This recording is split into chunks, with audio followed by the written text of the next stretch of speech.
நாம கலப்பு பிடிச்சு உழுது உணவு தானியத்தை உற்பத்தி பண்றவங்க. நம்மளை நம்பிதான் பட்டணம் இருக்கு, பட்டணத்துல சனங்க இருக்கிறாங்க. நாம அனுப்புற உணவு தானியம் பட்டணத்துக்கு போகணுமே தவிர நாம இங்க போக கூடாது.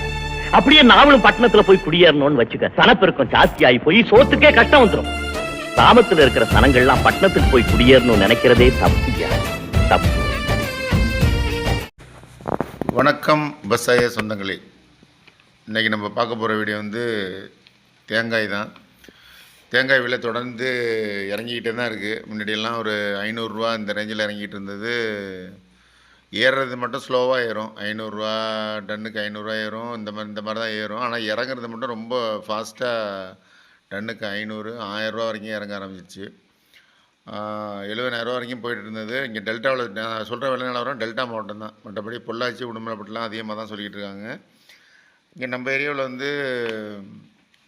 70,000 ரூபா போயிட்டு இருந்த தேங்காய் இப்போ கொஞ்சம் கொஞ்சமாக இறங்கி இப்போ 60,000 ரூபா போயிட்டு இருந்துச்சு. அதுவும் இப்போ 1000 இறங்கி இப்போ கிட்டத்தட்ட பச்சை 55,000 ரூபா, 56,000 ரூபாய்க்கு வந்துட்டு ஒரு டன்னு பச்சை. கசங்கள் 60,000 ரூபா போயிட்டுருக்கு. எல்லா விலை நிலவரத்தையும் பார்ப்போம், கொப்பரை எல்லாத்தையுமே பார்ப்போம். வீடியோ ஃபுல்லாக பாருங்கள், ஸ்கிப் பண்ணாமல் ஃபுல்லாக பாருங்கள். சப்ஸ்கிரைப் பண்ணி சப்போர்ட் பண்ணுங்கள். விவசாயிகள் நலனுக்காக தான் நாங்கள் போட்டுக்கிட்டு இருக்கோம்.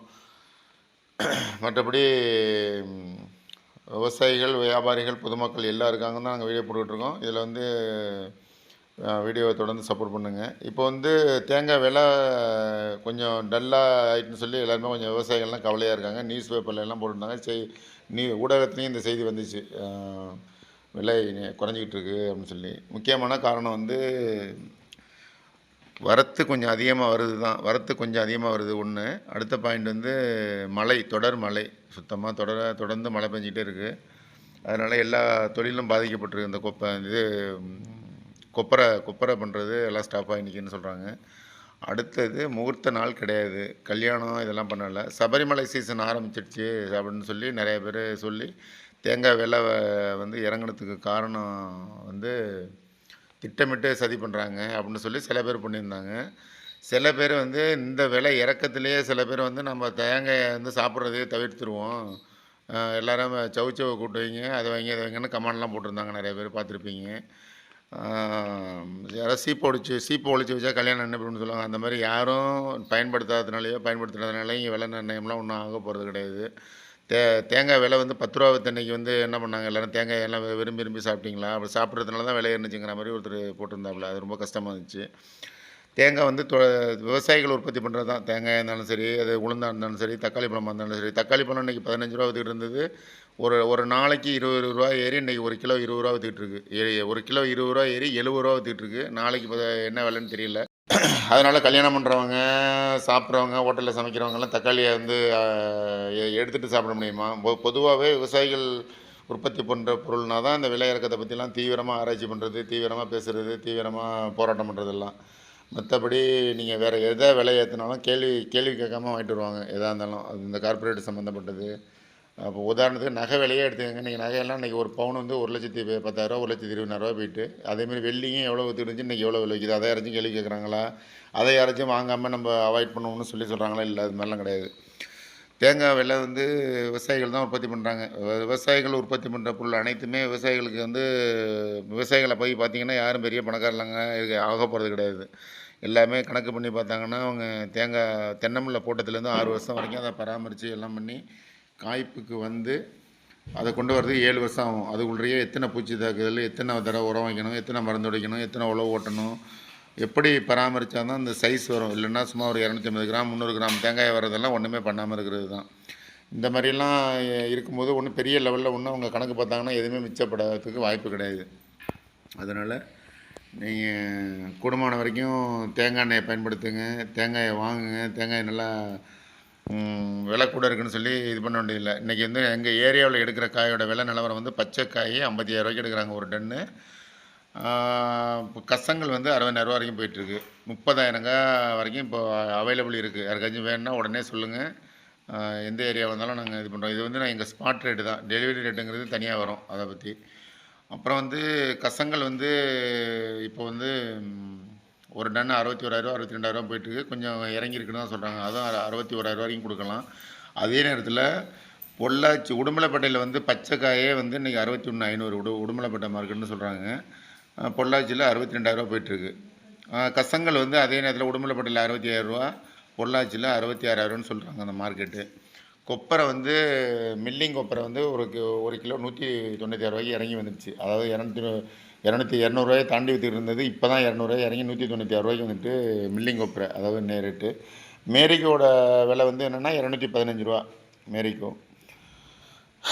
இந்த கொப்பரை விலை, தேங்காய் விலை எல்லாமே நிர்ணயம் பண்ணுறது வந்து மேரிக்கோன்னு தான் சொல்கிறாங்க. மேரிக்கோ தான் விலை நிர்ணயம் பண்ணுறதுன்னு சொல்கிறாங்க. மற்றபடி அதை பற்றின டீட்டெயில்ஸ் சரியானபடி தெரியல.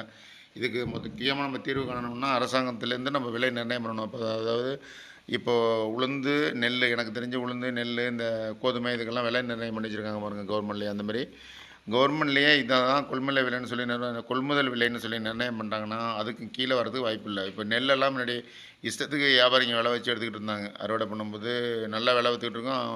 ஒரு 25 கிலோ பை அரிசி இன்றைக்கி 1,500 குறைஞ்சி வாங்க முடியாது. அதே நேரத்தில் நம்மள்ட்ட வாங்குறது 60 கிலோ மூட்டைக்கு வந்து 900, 1000 வாங்கிட்டு இருந்தாங்க. அதே நேரத்தில் கவர்மெண்ட்டில் ஃபிக்ஸ் பண்ணி டிபிசியில் வாங்க ஆரம்பித்ததுக்கப்புறம் இப்போ ஓரளவு இப்போ 40 கிலோ மூட்டையே கிட்டத்தட்ட 1000 வந்துட்டு 60 கிலோ மூட்டை 1 கிலோ 25 வந்துட்டுன்னு வச்சுக்கோங்களேன். ஓரளவு பரவாயில்லன்னு தான் சொல்லணும் நெல்லை பொறுத்த வரைக்கும். அதை கொள்முதல் பண்ணுறது தான் கொஞ்சம் டிலே ஆணுச்சு. மற்றபடி அது ஓகே தான். அந்த மாதிரி வந்து தேங்காய்க்கு எல்லாத்துக்குமே பயன்படுத்தணும். ரேஷன் கடையில் பாமாயிலுக்கு பதிலாக தேங்காய் எண்ணெயை கொடுக்கணும்னு சொல்லி ரொம்ப நாளாக விவசாயிகள் சங்கத்துலேருந்து கோரிக்கை வச்சுட்ருக்காங்க. அது மாதிரிலாம் அது கவர்மெண்ட்டில் இதெல்லாம் பரிசீலனை பண்ணி வாங்கினாங்கன்னா ஓரளவு தென்னை விவசாயிகளை தொடர்ந்து இது பண்ணலாம். ஏன்னா வர தேங்காய் இந்த 2018 கஜா புயலுக்கு அப்புறம் போட்ட தென்னை முல்லையெல்லாம் இப்போ காய்ப்புக்கு வந்துடுச்சுன்னா தேங்காய் உற்பத்தி அதிகமாகிரும் அடுத்தடுத்த வருஷத்துலன்னு சொல்லி ஒரு விவசாயிகள் வல்லுநர்களோட கருத்து அது. அப்படிங்கும்போது இவங்க கவர்மெண்ட்லேருந்து இது மாதிரி ஃபிக்ஸ் பண்ணி எல்லாத்தையும் செஞ்சாங்கன்னா ஓரளவு நல்லாயிருக்கும். விவசாயிகளோட வாழ்வாதாரத்தை நம்ம பாதுகாக்கலாம். அதனால் அரசாங்கம் தான் ஒரு முடிவு பண்ணணும். கேரளா கவர்மெண்ட்டும் நம்ம நாட்டில் தேங்காயை வந்து கொள்முதல் பண்ண போகிறதா அறிவிச்சிருந்தாங்க. அதுக்கு அனுமதி கொடுத்தது மாதிரி சொன்னாங்க. அதாவது அவங்களுக்கு கொப்பரை எண்ணெய் இதெல்லாம் அதிகமாக பயன்படுத்துவாங்க கேரளாவில். அதனால் தேங்காய் அவங்களுக்கு பத்தலைன்னு சொல்லி நம்ம ஊரில் வந்து அவங்க தேங்காயை வந்து வெயிட்டேஜில் டன் கணக்கில் வாங்க போகிறது மாதிரி சொல்லி நியூஸ் பேப்பரில் போட்டுருந்துச்சு. எல்லாமே போட்டிருந்தாங்க. அது மாதிரிலாம் செஞ்சாங்கன்னா நல்லது தான். இதுதான் தேங்காய் விலை நிலவரம். தேங்காயை வந்து முழு தேங்காயாக வந்து வாங்குறது வந்து ஒரு தேங்காய் வந்து ஒரு 26 27 ரேஞ்சில் தான் போயிட்டுருக்கு. அதாவது 31 35 வரைக்கும் ஒரு தேங்காய் வாங்கினாங்க. அதே மாதிரி நினச்சிக்கிட்டு இப்போவும் நீங்கள் வியாபாரிகளை பிடிச்சி மல்லுக்கடிக்கு நிற்காதீங்க. தேங்காய் வெட்டுறவங்க எல்லாம் பண்ணுறவங்க ஓரளவு அனுசரித்து ஒரு 27 இந்த ரேஞ்சில் கொடுத்தீங்கன்னா தான் அவங்களுக்கும் வாங்கி கட்டுப்படி ஆகணும். ஏன்னா வாங்குறவங்களுக்கும் அந்த லாபக்காய் மற்றபடி இந்த ஏற்றிட்டு போகிறது இறக்குறது எல்லா சிரமம் பண்ணி தான் ஆகணும். டிராக்டரில் ஏற்றினாங்கன்னா அதுக்கு டீசலு சம்பளம். இன்றைக்கி சம்பளம்னா ஆள் பற்றாக்குறைலாம் ரொம்ப 100 நாள் வேலையில் போய் எல்லோரும் பொம்பளைங்களும் உட்காந்துட்டுறாங்க. ஆம்பளைங்களும் கிடைக்கிறதே இல்லை. 1 மணி ஆகிட்டுனா எல்லாம் உச்சி வேலை பார்த்துட்டு போயிடுறாங்க. சம்பளமும் அதிகம். அதுக்கப்புறம் அதனால் அவங்களுக்கும் ஓரளவு கட்டுப்படி ஆகணுங்கிறதுனால தான் இந்த கொஞ்சம் அனுசரித்து நீங்கள் விலை இறக்கமாக இருக்கிற மனசில் வச்சுட்டு கொடுங்க. விலை போயிட்டு இந்த ஏறின மனப்பான்மையிலே நிறைய பேர் சண்டை போடுறதா சொல்கிறாங்க. அந்த மாதிரிலாம் இல்லாமல் பார்த்து ஓரளவு அனுசரித்து கொடுங்க. வீடியோவில் ஏதாவது டவுட்னா கமெண்ட் பண்ணுங்கள். விலை நிலவரத்தை பற்றி நாங்கள் சொல்கிறோம். அப்புறம் அன்னைக்கு விலை நிலவரம் எப்படி தெரிஞ்சுக்கிறதுன்னு சொல்லி நிறைய பேர் அதுக்கு ஏதாவது அந்த மாதிரி விலை நிலவரம் தெரிஞ்சுக்கிறதுக்கெல்லாம் விலை ஃபிக்ஸ் பண்ணுறது யார், தெரிஞ்சுக்கிறது எப்படி அப்படிங்கிற மாதிரி சொல்கிறாங்க. அந்த மாதிரிலாம் ஒன்றும் அதிகாரப்பூர்வ ஒன்றும் இணையதளம் அந்த மாதிரிலாம் ஒன்றும் கிடையாது. நீங்கள் ஏதாவது எதுனா எங்களுக்கு சொல்லுங்கள். நாங்கள் வந்து பக்கத்தில் உள்ள வியாபாரிகள் அந்த அன்றைக்கி மார்க்கெட்டு, மேரிகோ மார்க்கெட்டு இதெல்லாம் தெரிஞ்சுக்கிட்டு தான் விலையை ஃபிக்ஸ் பண்ணுறது. விலை யார் ஃபிக்ஸ் பண்ணுறது எங்களுக்கும் தெரியல. வீடியோவில் ஏதாச்சும் டவுட்னா கமெண்ட் பண்ணுங்கள். ஓரளவு நாங்கள் எல்லாத்துக்கும் ரெஸ்பான்ஸ் பண்ணிடுறோம். மட்டை வந்து பச்சை மட்டை வந்து ரூ. 2 2.50 வரைக்கும் போயிட்டுருக்கு. மற்றபடி தேங்காய் வந்து உங்களுக்கு எத்தனை டன் வேணுனாலும் வாங்கணும்னு நினைக்கிறவங்க நான் டெல்டா மாவட்டத்தில் இப்போ இன்றைக்கி சொன்ன விலை தான். நீங்கள் என்றைக்கு கேட்குறீங்களோ அன்றைக்கி விலைக்கு எத்தனை டன் வேணாலும் வாங்கிக்கலாம். கசங்களும் இருக்குது, பச்சையும் இருக்குது. நல்லா அவுட் டன் வர மாதிரி, அதாவது 400 கிராம்லேருந்து 550 கிராம் 600, அதாவது ஆவரேஜாக உங்களுக்கு 500 கிராம் வந்துடும். அந்த மாதிரி தேங்காய் வந்து அவைலபிள் இருக்குது. வேணுங்கிறவங்க மட்டும் சொல்லுங்கள். மற்றபடி வீடியோ வந்து லைக் பண்ணி ஷேர் பண்ணி சப்ஸ்கிரைப் பண்ணுங்கள். மீண்டும் ஒரு நல்ல வீடியோவில் சந்திப்போம். நன்றி, வணக்கம்.